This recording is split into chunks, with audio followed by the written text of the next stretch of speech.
And on the phone from the city of Whittlesea, I've got the Mayor, Aiden McLindon. Welcome, Aiden. G'day, Brett. What a scorcher today, mate. Oh, man, I'm getting fried. I don't know what's going on out there. I reckon it's hotter this year than last year or the year before. What do you reckon?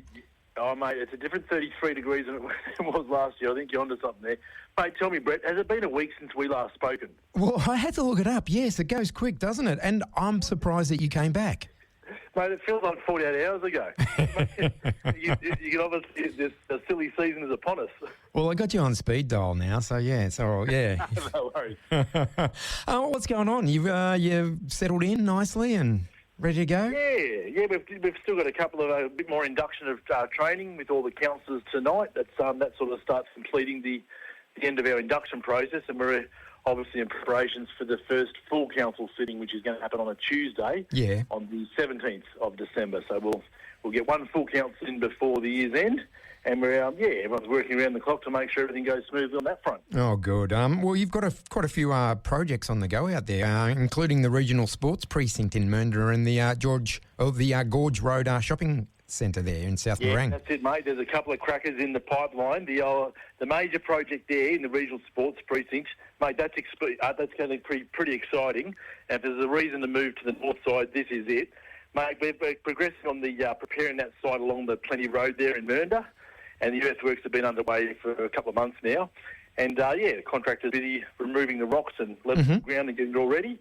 And that's going to go out to tender next year. So pretty exciting times that this is going to become a reality. And, once you see those trucks move on, you know that the plan is going to start coming to fruition. So exciting times for the city and plenty of opportunities for people that lie ahead. Okay, so what sports are we looking at there?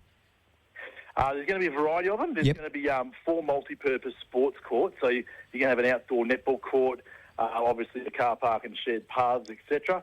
And, and you're going to get the social infrastructure and the benefits. There'll obviously be some centres there too for the community to meet in. Yep. And there's going to be an indoor stadium. So it's going to be multifaceted. And, obviously netball will be a focus as well. But, mate, pretty exciting times. There'll be definitely something for everybody. And once they start scraping the plans from the paper to the ground, that's when you know this is going to start becoming reality. So I can't wait myself, Brett, and no doubt the community's looking forward to it. Well, I was going to say, with the youngsters and the kids, and there's a netball, soccer, basketball, it just goes on, doesn't it? 100%, man. I mean, we got unprecedented growth, which, obviously you'll hear in the coming years, but we've got 60-odd babies being born every week now in the city.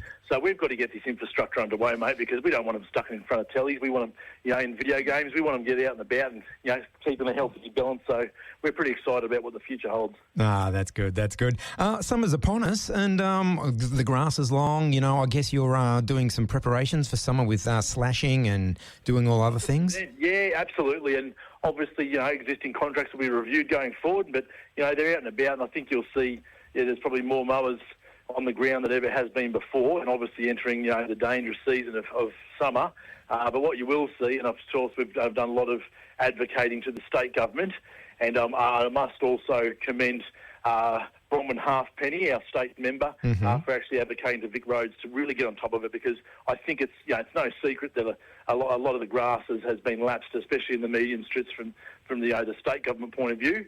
And, we've got our contractors on the road doing everything they can, working around the clock, and I think it'll be pretty evident as you drive around the city. I actually did a loop this morning from about 6 o'clock, and I sort of drove from one top of the end and the bottom, and I can see that some serious progress has been made in the last month or two. So pretty exciting times, mate. We said we'd do the basics brilliantly, and that's certainly getting underway, and I hope over the next 12 months people can see that, we're putting into action what we said.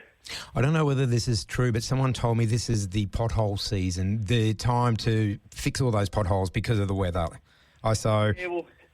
Yeah, absolutely. And, of course, depending on when certain local road networks were laid, will depend on the quality of that bitumen. But, of course, bitumen will get, obviously, temperatures a lot hotter than the degrees that we feel. Yeah. And as such, you're going to see a lot more damage. So, obviously, we've got to take care. We can only, obviously, do so much in terms of the resources that we've got. Yeah. But that's another strong point that we'll be advocating to the state government, because there's some state roads there that are obviously not under local government jurisdiction that need some serious attention. But we've certainly captured on the radar. But, as they say, you've got to be careful because, you don't want to get some of those potholes, mate, can put your mechanic bill through the roof. So yeah, we're doing the best we can with the limited money that we've got. But I think we're doing great. And the dollar stretches a lot further in local government than it would in state and federal. So we are being prudent with our money, but we've also captured a lot of that. And don't forget, we're launching the new CRM where people can log these issues online when they see them.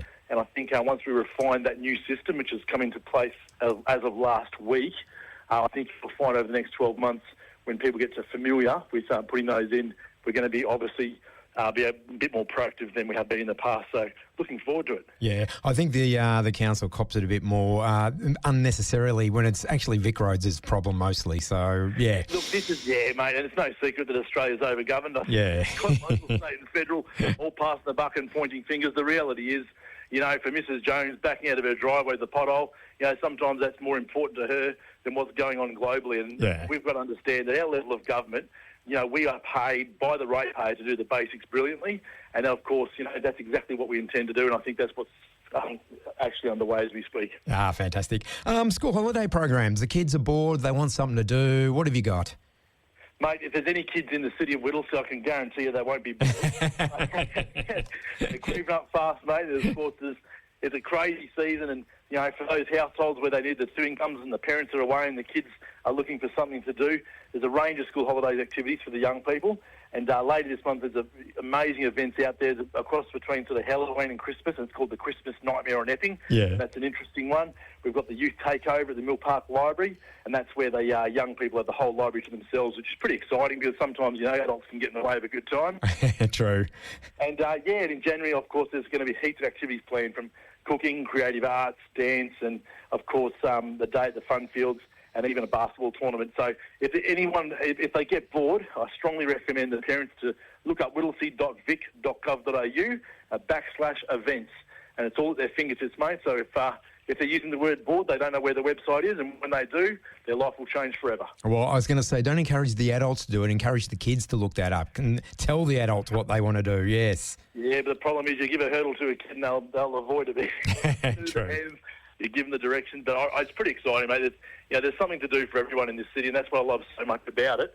And I think, this is certainly a city where there's an opportunity for everyone. They've just got to tap into it, find out where to go, and enjoy themselves. And Brett, like anything, you only get out of it what you put into it. So that's true. I love the fact that everything's available for the people. They've just got to work out where to go and have a great time. Yeah, and use it or they lose it. So yes, get out there. 100%. All right, Aiden, thanks heaps for that. I'm sure, are you in next week or are we going to slowly get introduced to the rest of the council? Well, I'm on speed dial, so I'm available anytime. I'm happy to talk to the rest of the team, and if they want to have a plug of what's going on in their areas too, I'm more than happy to organise something on that front.